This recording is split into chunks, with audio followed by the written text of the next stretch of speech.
बहुत समय पहले पहाड़ों के बीच बसा एक छोटा सा गांव था चंद्रपुर। वहां एक पुरानी हवेली थी जिसे लोग रायगढ़ हाउस कहते थे।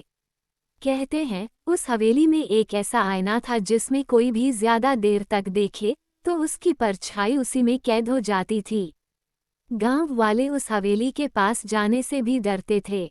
लेकिन एक दिन शहर से एक लड़की आई, रीमा। उसे पुरानी चीजें इकट्ठा करने का शौक था। जब उसने रायगढ़ हाउस की कहानी सुनी तो उसकी जिज्ञासा और बढ़ गई। रीमा ने गांव वालों की बातों को अंधविश्वास समझा और रात को अकेले उस हवेली में चली गई। हवेली में अजीब सी सन्नाटा था। टूटी खिड़कियों से हवा आती और दरवाजे अपने आप हिलते। पर रीमा बिना डरे अंदर गई। उसने टॉर्च जलाई और धूल भरे कमरों को देखती रही। तभी उसे एक बड़े कमरे में चमकता हुआ पुराना आईना दिखा। आईना सुनहरे फ्रेम में जड़ा था और उस पर कुछ अजीब सी लकीरें उभरी थीं, जैसे कोई पुरानी लिपि हो। रीमा ने मुस्कुराते हुए कहा, वाह, कितना सुंदर आईना है। जैसे ही उसने उसमें देखा, उसे अपने पीछे एक काली परछाई दिखाई दी। वह पलटी लेकिन वहां कोई नहीं था।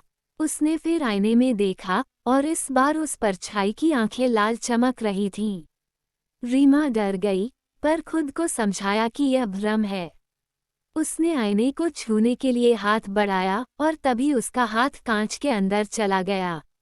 उसने खींचने की कोशिश की, लेकिन जैसे कोई अंदर से उसका हाथ पकड़कर खींच रहा था।